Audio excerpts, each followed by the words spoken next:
ലോകത്തിന് മുന്നിൽ ഇസ്രായേൽ തോറ്റു എന്ന് സമ്മതിച്ചിരിക്കുകയാണ്. ഇറാന്റെ മുന്നിലല്ല, ഹെസ്ബുള്ളയുടെ മുന്നിലാണ് ഇസ്രായേൽ തോൽവി സമ്മതിച്ചിട്ടുള്ളത്. കാര്യം എന്താണെന്നല്ലേ നമുക്ക് പരിശോധിക്കാം. അതുപോലെ US ഇപ്പോൾ എല്ലാ രാജ്യങ്ങളോടും പറയുകയാണ്, ഇത് നമ്മുടെ ഉത്തരവാണ്, ഞങ്ങൾ പറയുന്നത് കേൾക്കൂ കേൾക്കൂ എന്ന്. പക്ഷേ ആരും കേൾക്കുന്നില്ല. കാര്യം എന്താണെന്നല്ലേ അത് നമുക്ക് പരിശോധിക്കാം. അതുപോലെ US അറിയാത്ത, ഇസ്രായേൽ അറിയാത്ത, എന്തിനേറെ പറയുന്നു ഇറാൻ പോലും അറിയാത്ത ചില സത്യങ്ങൾ എന്ന് പറയുന്ന തള്ളുകളുമായി വന്നിരിക്കുകയാണ് TG മോഹൻദാസ്. ആ തള്ളുകളും നമുക്ക് കേൾക്കാം. ഇതിനൊക്കെ മുൻപായി നമുക്കൊരു വീഡിയോ കാണാം.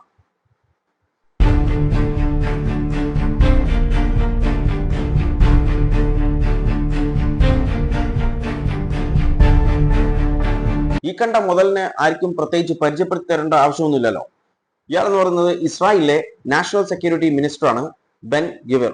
ഇത് ഇവരുടെ അതായത് അയാളുടെ ബർത്ത്ഡേക്കുള്ള കേക്കിന്റെ വിഷ്വൽസ് ആണ് നമ്മൾ കണ്ടിട്ടുള്ളത്. അപ്പോൾ ഈ കേക്കിന്റെ കണ്ടിട്ട് സോഷ്യൽ മീഡിയയിൽ വമ്പൻ ചർച്ചയാണ്. അതായത് അയാൾക്ക് അടുത്ത് തന്നെ തൂക്കുകയറ് കിട്ടും, അതിനുള്ള കാര്യങ്ങളാണെന്നൊക്കെ പറഞ്ഞിട്ടാണ്. പക്ഷെ സംഭവം അതല്ല. സംഭവം എന്ന് പറയുന്നത് ഇയാളുടെ ബർത്ത്ഡേ കേക്കിൽ പ്രസന്റ് ചെയ്തതാണ്. അതായത് ഡെക്കറേറ്റ് ചെയ്തിട്ടുള്ളത് നമ്മൾ കണ്ടല്ലോ, ഒരു തൂക്കുകയറും കാര്യങ്ങളൊക്കെയാണ്. പക്ഷേ ഇതിലുള്ള മെസ്സേജ് എന്ന് പറയുന്നത് congratulation minister Ben Gvir, sometime dreams come true എന്നാണ് പറഞ്ഞിട്ടുള്ളത്. സംഭവം വേറെ ഒന്നുമല്ല, നമുക്കൊക്കെ അറിയാം ഇസ്രായേലിൽ ഒരു നിയമം കൊണ്ടുവന്നിട്ടുണ്ടായിരുന്നു. അതായത് പലസ്തീനി തടവുകാരെ തൂക്കിക്കൊല്ലാൻ വേണ്ടിയിട്ടുള്ള ഒരു നിയമം. ആ നിയമത്തിന് പിന്നിൽ ഇയാളാണ്. അപ്പോൾ അതിനുള്ള ഒരു ആഘോഷ പരിപാടിയാണ് അവിടെ കണ്ടിട്ടുള്ളത്. അയാൾ അന്നേ ആഘോഷിച്ചിട്ടുണ്ടായിരുന്നു, ഇപ്പോൾ അയാളുടെ വൈഫ് അടക്കം എല്ലാവരും ആഘോഷിക്കുന്നു. അത്രേ ഉള്ളൂ. ഇയാളൊക്കെ പൂഴ്ത്തേച്ചാവും, വേറൊന്നും ഇതിന് പറയാനില്ല, വേറൊന്നും പറയാനില്ല. ഇനി TG മോഹൻദാസിന്റെ കുറച്ച് തള്ളൊക്കെ കേട്ടിട്ട് വരും നമുക്ക്.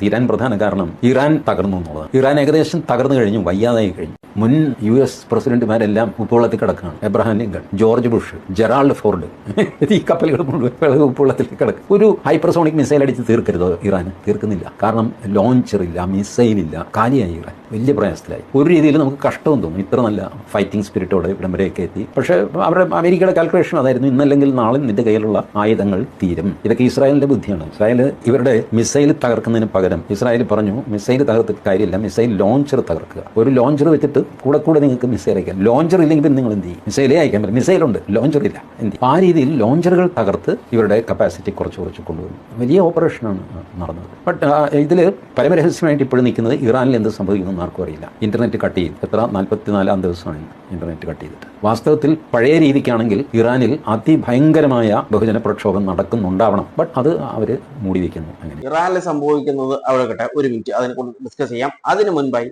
ഇയാൾ പറഞ്ഞിട്ടുള്ള കാര്യം, ഇറാൻ തകർന്നു എന്ന്. ഇത് അമേരിക്ക പറഞ്ഞിട്ടില്ല, ഇസ്രായേൽ പറഞ്ഞിട്ടില്ല. കാരണം അമേരിക്കയും ഇസ്രായേലിന്റെയും ഇന്റലിജൻസിൽ നിന്ന് വന്നിട്ടുള്ള റിപ്പോർട്ടുകൾ അനുസരിച്ച് അവർ പറഞ്ഞിട്ടുള്ളത് ഇനിയും 75% ലോഞ്ചേഴ്സ് അവിടെ ഉണ്ട്.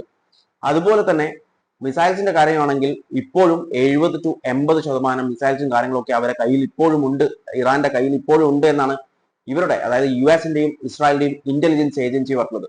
പിന്നെ ഇയാള് അവിടെ പോയിട്ടുണ്ടായിരുന്നോ ഇറാനിലേക്ക് ഈ കാര്യങ്ങളൊക്കെ അന്വേഷിക്കാൻ വേണ്ടി? കാരണം US, അതായത് ഇവരുടെ എനിമിയായിട്ട് നിൽക്കുന്ന, ഇറാന്റെ എനിമിയായിട്ട് നിൽക്കുന്ന US-ന്റെയും ഇസ്രായേലിന്റെയും ഏജൻസി പറഞ്ഞിട്ടുള്ള വിവരങ്ങളാണിത്.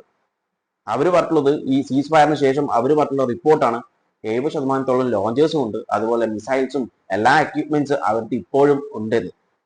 പിന്നെ എവിടെ തകർന്നു എന്നാണ് പറയുന്നത്? പിന്നെ തകർന്നിട്ട് നിൽക്കുന്ന ഒരാളാണെങ്കിൽ എങ്ങനെങ്കിലും നെഗോസിയേഷൻ വെച്ചിട്ട് എങ്ങനെങ്കിലും ഈ പരിപാടി തീർക്കാനാണ് ഇറാൻ നോക്കുക. പക്ഷേ ഇവിടെ നെഗോസിയേഷൻ വേണം, സീസ് ഫയർ ഒക്കെ വേണം എന്ന് പറഞ്ഞ് നടന്നത് ആരാണ്?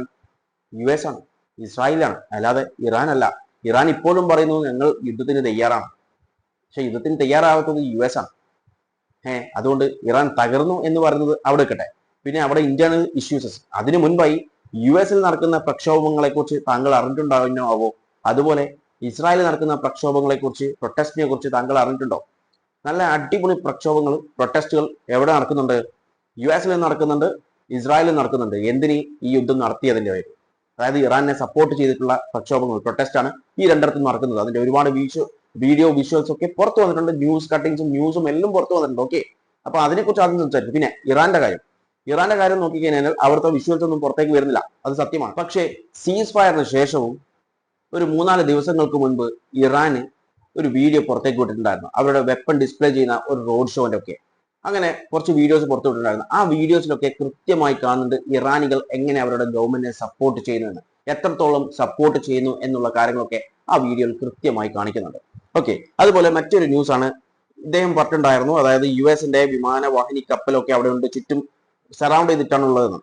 അതിലെ USS Gerald R Ford Middle East വിട്ടതായിട്ടുള്ള റിപ്പോർട്ടുകൾ പുറത്തു വരുന്നുണ്ട്. അതായത് ഒരാൾ പോയി ഇനിയും പോകും, കാരണം US ഈ ഒരു യുദ്ധം കണ്ടിന്യൂ ചെയ്യാനുള്ള താല്പര്യമില്ല ഇൻ ദ സെൻസ് US നല്ല പ്രഷർ US നിന്നുണ്ട്, US സിറ്റിസൺ കൊടുക്കുന്നുണ്ട്, അതുപോലെ കോൺഗ്രസും കൊടുക്കുന്നുണ്ട്. അതുകൊണ്ട് തന്നെ ഇതിന് വലിയ താല്പര്യമൊന്നുമില്ല, എങ്ങനെയെങ്കിലും ഇത് അവസാനിപ്പിക്കണമെന്ന്. എന്നാൽ അതേസമയം ഇറാൻ പറയുന്നത് ഞങ്ങൾ റെഡിയാണ് അടിക്കാൻ വേണ്ടിയിട്ടാണ്. അപ്പൊ ആരാണ് യഥാർത്ഥത്തിൽ ഇവിടെ പൊളിന് തരിപ്പടമായി നിൽക്കുന്നത് എന്ന് മനസ്സിലാക്കുക. അതുപോലുള്ള മറ്റൊരു ന്യൂസ് ആണ് US നിന്നാണ്. US വാർണിംഗ് ആണ് ഷിപ്പേഴ്സിന്. Any ship pays Iran for safe passage will face sanctions.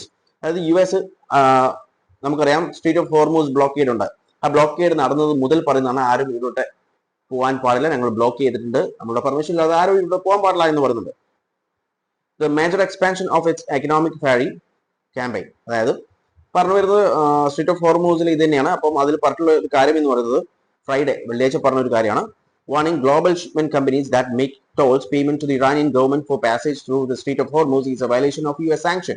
അതായത് ഏതെങ്കിലും ഷിപ്പ് ഈ സ്ട്രീറ്റ് ഓഫ് ഹോർമൂസിലൂടെ പോകാൻ വേണ്ടിയിട്ട് ടോള് ഇറാനിയൻ ഗവൺമെന്റിന് കൊടുത്തിട്ടുണ്ടെങ്കിൽ, അതായത് സ്ട്രീറ്റ് ഓഫ് ഹോർമൂസിലൂടെ പോകാൻ വേണ്ടി ടോള് കൊടുത്തിട്ടുണ്ടെങ്കിൽ it's A violation of US sanction violation എന്നാണ് പറഞ്ഞത്. അതായത് ഇത് ഇന്ന് പറഞ്ഞല്ല, ഇതിന് മുൻപും പറഞ്ഞിട്ടുണ്ട്. പക്ഷെങ്കിൽ അതിനുശേഷവും എത്രത്തോളം കപ്പലുകൾ അവിടെ കടന്നിട്ട് പോയിട്ടുണ്ട് നമുക്കറിയാം. 40 മുതൽ 50 ഷിപ്സ് ഈ street of Hormuz US blockade ഉണ്ടായിട്ടും പോയിട്ടുണ്ട് എന്നുള്ള റിപ്പോർട്ടുകൾ സ്ട്രീറ്റ് ഓഫ് ഹോർമൂസ്, അതായത് ഇറാനിയൻ വിട്ടിട്ടുണ്ട്. വേൾഡ് മീഡിയാസ് ഒക്കെ ഈ കാര്യം പുറത്തു വിട്ടാണ്. അതായത് 40 മുതൽ 50 ഷിപ്മെന്റ്സ് വരെ അവിടെ നിന്ന് പോയിട്ടുണ്ട്. നമ്മുടെ ട്രംപ് അണ്ണൻ പറഞ്ഞുകൊണ്ടിരിക്കുന്ന ഒരു കാര്യമാണ്, ഇരുട്ട് ആർക്കും പോകാൻ പറ്റില്ല, ഞങ്ങളുടെ സാങ്ഷൻ ഉണ്ട്, ബ്ലോക്കേഡ് ഉണ്ട്, ആരും പോരുത്. പക്ഷെ എല്ലാവരും ആരോട്ട് പോകുന്നുണ്ടെന്നേ, ആരും ഇവർ പറയുന്നത് കേൾക്കുന്നില്ല. അതുകൊണ്ട് വീണ്ടും ഈ കാര്യം തന്നെ പറഞ്ഞുകൊണ്ടിരിക്കുക. എന്ത് ചെയ്യാനാലേ. ഇനി നമുക്ക് ഇസ്രായേലിലേക്ക് പോകാം. ഇസ്രായേലിൽ പറഞ്ഞിട്ടുള്ള കാര്യം എന്ന് പറയുന്നത്, അതായത് ഇവിടെ മിലിറ്ററി പറഞ്ഞിട്ടുള്ളത് നോ മാജിക്കൽ വേ എന്നാണ് പറഞ്ഞത്. അതായത് ഇസ്രായേലി ആർമി ഇഷ്യൂ ചെയ്തിട്ടുണ്ട് ഒരു അസസ്മെന്റ് റിപ്പോർട്ട്. ആ റിപ്പോർട്ടിൽ പറയുന്നത് despite improvements in overall drone defence since 2023 2023 മുതൽ ഡ്രോൺ ഡിഫൻസിൽ ഓവറോൾ നമ്മൾ ഒരുപാട് ഇംപ്രൂവ്മെന്റ്സ് നടത്തിയിട്ടുണ്ട്. Israeli air force stated that the manual nature of FPV technology, അതായത് ഹെസ്ബുള്ളയുടെ ഒരു ടെക്നോളജി ഉണ്ട്, ഡ്രോൺ ആണ്, ഫസ്റ്റ് പേഴ്സൺ വ്യൂ ഡ്രോൺ ആണ് ഉള്ളത്. ഈ ഡ്രോണിന്റെ ടെക്നോളജി അതായത് മാനുവലി ചെയ്യുന്നതുകൊണ്ട് തന്നെ operator right the drone view virtual reality headset വെച്ചിട്ടാണ്, അതായത് വെർച്വൽ റിയാലിറ്റി ഹെഡ്സെറ്റ് വെച്ചിട്ടാണ് ഈ ഒരു ഡ്രോണ് ഓപ്പറേറ്റ് ചെയ്തുകൊണ്ടിരിക്കുന്നത്.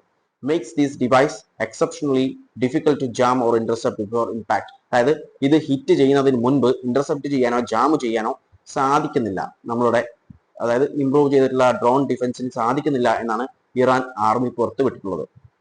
Several recent incidents in southern Lebanon have resulted in Israeli casualty എന്ന് പറഞ്ഞത്. അതായത് ഡയറക്ട്ലി ഇത് ഹിറ്റ് ചെയ്തുകൊണ്ട് തന്നെ ഇത് ജാം ചെയ്യാൻ കഴിയില്ല, ഇന്റർസെപ്റ്റ് ചെയ്യാനും പറ്റുന്നില്ല എന്നാണ് ഇസ്രായേലി ആർമി പറഞ്ഞിട്ടുള്ളത്. അതുകൊണ്ട് തന്നെ ഒരുപാട് ഇൻസിഡൻസ് സദേൺ ലെബനനിൽ ഉണ്ടായിട്ടുണ്ട്. അതായത് ഹെസ്ബുള്ള ഇത് വെച്ചിട്ട് അടിച്ചപ്പോൾ കൊണ്ടിട്ടുണ്ട്, കാഷ്വാലിറ്റീസ് ഉണ്ടായിട്ടുണ്ട് എന്നുള്ള കാര്യമാണ് പറഞ്ഞിട്ടുള്ളത്. അതായത് ഈ കാര്യം, അതായത് എത്രത്തോളം ടെക്നോളജി, അതായത് ഒരുപാട് 2023 മുതൽ ഒരുപാട് ഇംപ്രൂവ്മെന്റ്സ് ടെക്നോളജി ഡ്രോൺ ഡിഫൻസിൽ കൊണ്ടുവന്നിട്ടുണ്ട്, ടെക്നോളജിക്കൽ ഇംപ്രൂവ്മെന്റ്സ് ഉണ്ടായിട്ടുണ്ട്. പക്ഷെങ്കിൽ സ്റ്റിൽ ഇപ്പോഴും ഹെസ്ബുള്ളയുടെ the first person view drone തകർക്കാനോ അല്ലെങ്കിൽ അത് ഇന്റർസെപ്റ്റ് ചെയ്യാനോ ജാം ചെയ്യാനോ സാധിക്കുന്നില്ല എന്നാണ് പറഞ്ഞത്. അതായത് ഹെസ്ബുള്ളയുടെ ആ ഒരു ഡ്രോണിന്റെ മുന്നിൽ തോൽവി സമ്മതിച്ചിരിക്കുകയാണ്. ഈ ഒരു കാര്യം, ഈ ഒരു ന്യൂസ് എന്ന് പറയുന്നത് ഇസ്രായേലി ആർമി എന്ത് ചെയ്തിട്ടുള്ള ഒരു അസസ്മെന്റ് റിപ്പോർട്ട് കൊടുത്തതാണ്. അതായത് ലോക്കൽ മീഡിയാസിനൊക്കെ കൊടുത്തിട്ടുണ്ട്. ഓക്കെ, അതായത് ഇസ്രായേലി ലോക്കൽ മീഡിയാസ് ആണ് ഈ കാര്യങ്ങളൊക്കെ പുറത്തു വിട്ടിട്ടുള്ളത്. അതായത് ഇസ്രായേലി ആർമി എന്ത് ചെയ്തിട്ടുണ്ട്, അക്നോളജ് ചെയ്തിട്ടുണ്ട് ഈ ഒരു കാര്യം. അതായത് ഈ ഒരു ഡ്രോണ് അവർക്ക് ജാം ചെയ്യാനോ ഇന്റർസെപ്റ്റ് ചെയ്യാനോ സാധിക്കുന്നില്ല എന്ന്. അതായത് ഹെസ്ബുള്ളയുടെ മുന്നിൽ തോൽവി സമ്മതിച്ചിരിക്കുകയാണ് ഈ ഒരു ഡ്രോണിന്റെ പേര്. അതായത് പച്ചക്ക് പറഞ്ഞു കഴിഞ്ഞാൽ Israeli admitted it can't stop Hezbollah's FPV drone. FPV drone ഹെസ്ബുള്ളയുടെ സ്റ്റോപ്പ് ചെയ്യാൻ പറ്റില്ല എന്നൊരു കാര്യമാണ് ഇസ്രായേലി ആർമി ഇപ്പോൾ പുറത്തുവിട്ടിട്ടുള്ളത്. അതായത് ടെക്നോളജിക്കലി മോഡേൺ ടെക്നോളജിയാണ്, എല്ലാ ഡിഫൻസ് ഇതുകൊണ്ട് എല്ലാ കുന്തമുണ്ട് എന്ന് പറഞ്ഞിട്ട് നടന്നിട്ടുള്ള ഒരു ടീമാണ്. അവരിപ്പോൾ പറയാണ് ഹിസ്ബുള്ളയുടെ ഒരു ഡ്രോണ് അവർക്ക് ഇന്റർസെപ്റ്റ് ചെയ്യാൻ പറ്റുന്നില്ല, ജാം ചെയ്യാൻ പറ്റില്ല എന്ന്. എന്താ അവസ്ഥ അല്ലേ?